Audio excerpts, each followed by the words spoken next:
Gaganyan nga lang daw sila eh. Kasi ako may kasalanan. Tulungan mo siya, bayaran mo yung violation mo sa kanya. Okay lang naman kasi. Hindi mo pinagdang ko. Hindi pangalang buhay yan. Sinasabi nyo.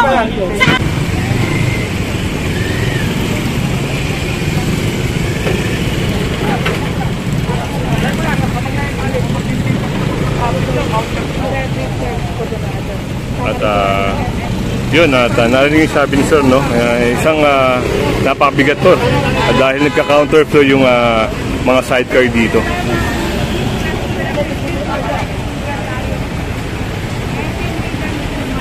Yan, magkasama sila Sir Joey, Sir Richard at si Sir Lucina mga kasama.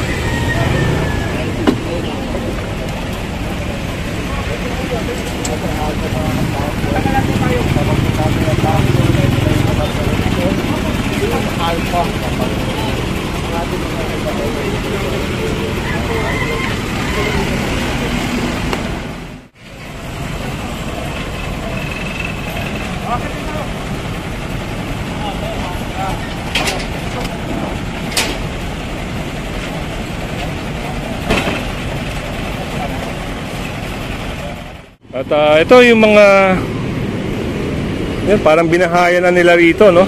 Kaya kasama natin ngayon si Sir Joey. Sir Joey Furio, ang Task Force Chief ng Task Force Special Operation. Ito, napansin nga ni Sir Joey yung mga barong-barong dito. So, hintayin lang natin ng team ng ISCOG mga kasama. Baka ito'y makasama rin. At ito nga, binaba na ng team ni Sir Richard. Pero yung ganito po na barong-barong, pinapatanggal din po yan, ano? Ayun, sa totoo lang masakit sa mata yung pagayang. Yun, yung pinaka-eyesore. Iyaw natin sa high school kung ano nila dyan.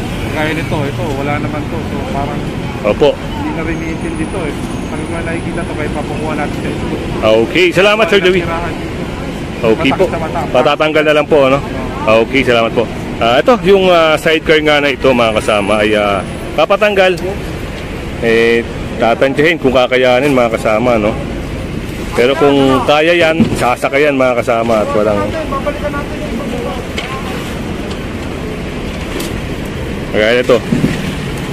Ito yung isang problema rito sa Richard, no? Yung mga barong-barong po. Nagsisimula yan ng ganyan, no? Trapal-trapal plastic. Later on, meron na yung kubol. Opo. So that's considered as informal settler. Ayun mga kasama. Ito, kailangan alisin din to. Bahay na rito rito. Ito parang ano sir, no? Magiging bahay na rin, no? Balang araw. Aray, clear din yung kabila. Ito, nire-ready lang mga kasama. At bubuhati na yan. Joint operation to mga kasama. Task Force Special Operation at Sidewalk Clearing Operation. Sa pamumuno ni Sir Joey yung Task Force at sa pamumuno ni Sir Richard yung Sidewalk Clearing Operation. So laging magka-tie up sila. Kaya napaganda ng trabaho mga kasama dahil parehong magagaling yung leader dito.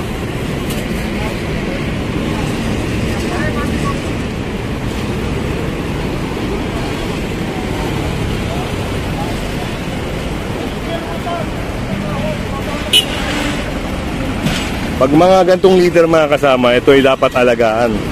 Dahil nakikita nyo naman yung progress, yung trabaho talagang magaling, no?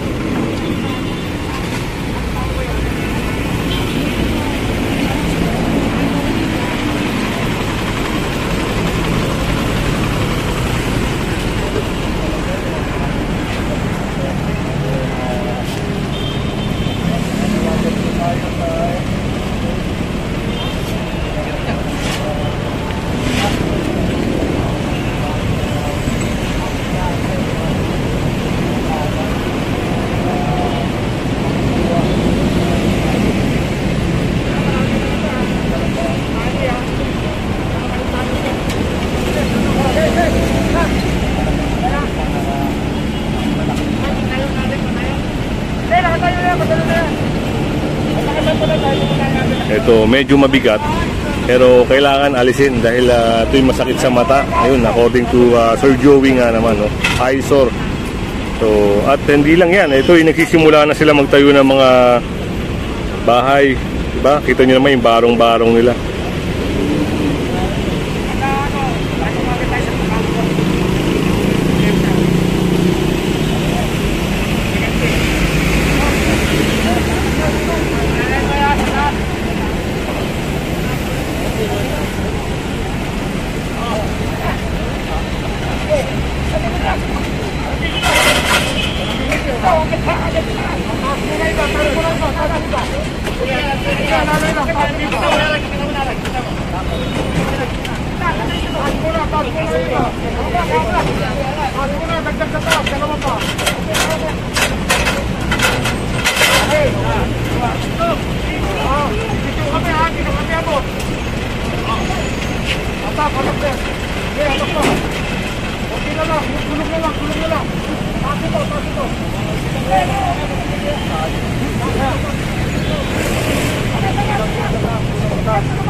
So, success mga kasama, naisampa na yung napakalaking sidecar, no? Itatalian na lang ito at tuloy-tuloy ang operation. So, sana makapag-request ng malaking truck, no? Para malinis yung mga dapat linisin, no?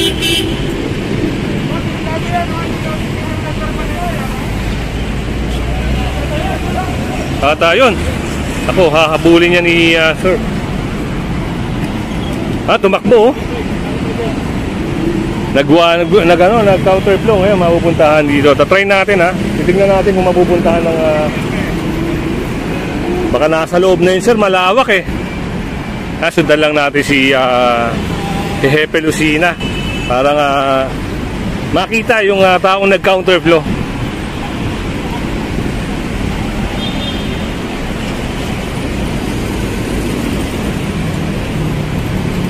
Negative na. Ang bilis makapasok kayo, no? Ang bilis nakapasok mga kasama. Talagang hindi na kayang habulin dahil private property na po yung yung compound. Sikat ngayon ng araw, no? Hindi naman makulimlim at maganda yung operation ngayon. At itong mga ito, talaga namang kailangan alisin din, ano?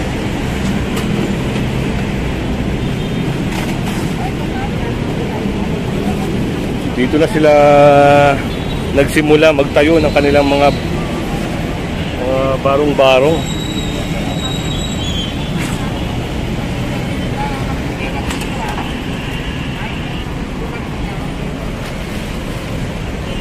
At syempre, kung hindi ka pa nakasubscribe sa ating channel, pasubscribe na lang po si Kuya Goods.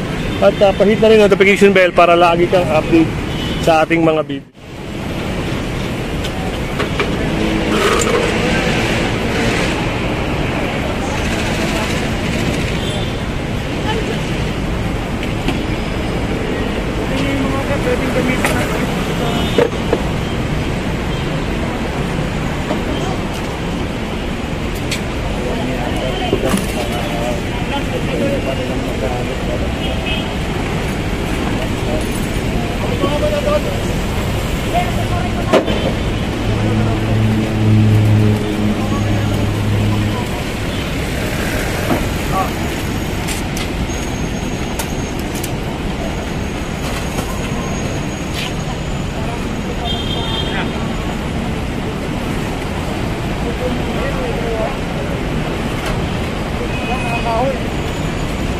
Pwedeng gawin pang pwede pang gawin makakinabangan na lang tirahan.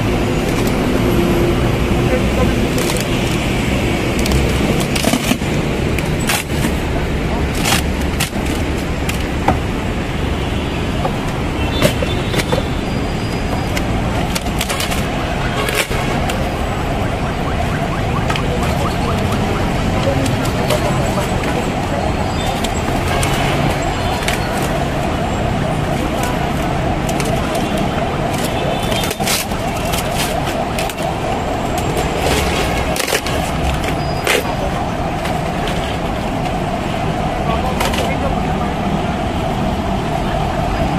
Ayan, kita mo, maski si Sir Joey ay tumutulong na rin, no, para sa kaayusan ng kagaganda ng Manila.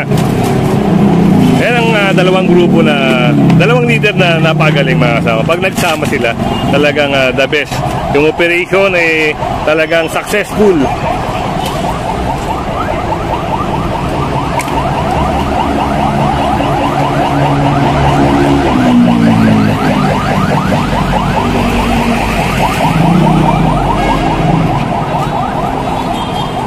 Sa NLEX pala to. Kasi napansin ni Sir Joey mga kasama na may parang guard house dito, no? Kaya klaro niya kung legal ba. So ito ay legal kasi sa NLEX siya may mapakita ko sa inyo, may mga placard siya, may signage siya ng yun, NLEX yan, corporation. So ito ay pinapayagan.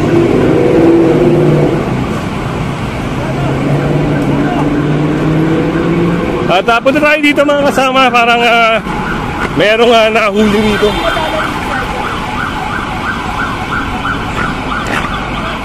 Ito ata ay walang helmet.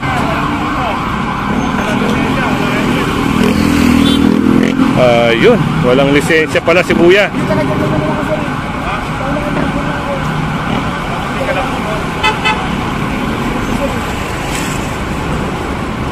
Na para siya ni Sir Kakbay, no, mga kasama ngayong araw na ito.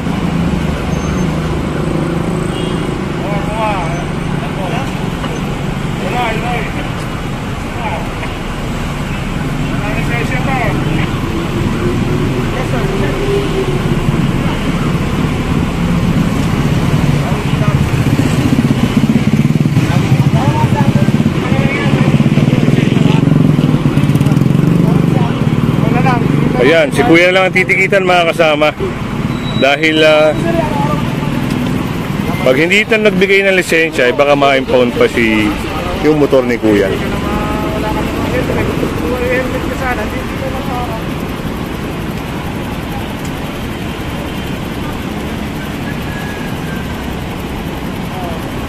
Sino may-ari dito?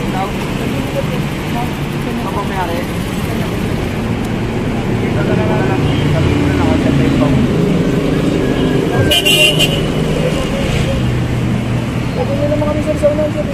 Hindi naman ang ito nga, tagad dyan kayo sa unahan. Wala nga pa lisensya. Service kami talagang gagawin. Ano naman sa'yo? Wala lisensya.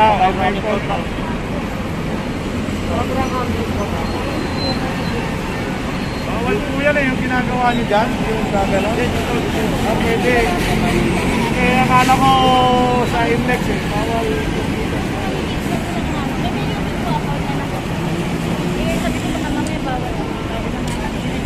Ano, wala lisensya? Wala lisensya? Alam po nasa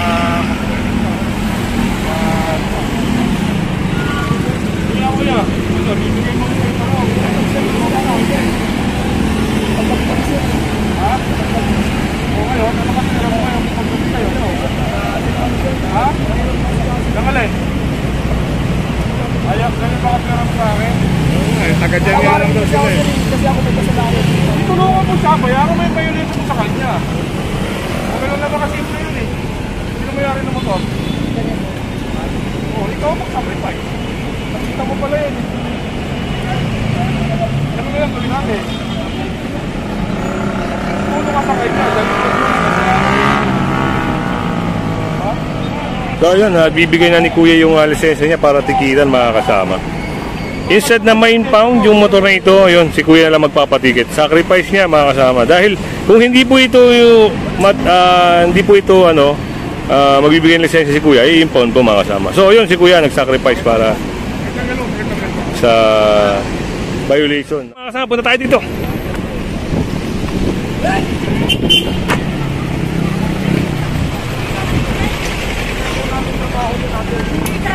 Trabaho namin. Hindi naman panganak niyo yan mo. Hindi panganak po yan. Sinasabi na ako namin. Sinasabi niyo sa amin. O O, pag-igip namin yan. Hindi yan mga anak buhay araw-araw. Nalalabas lang yan dahil i-igip. Pinagbibigay nyo yung mga ano. Bigay nyo ng tubig yan. Araw-araw bigay nyo. Tubig araw-araw. Mag-apply kayo. Ay, hindi mo ngayon kasalanan. Tubig na kayo buhay araw-araw. Ano na lang?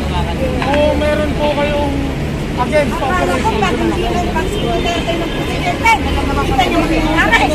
Anong big pala? Ate, wala po si Presidente. Nandito na kami sa inyo. Ganun din, magtanakaw din. Di ba tandang kailangan ng tubig doon?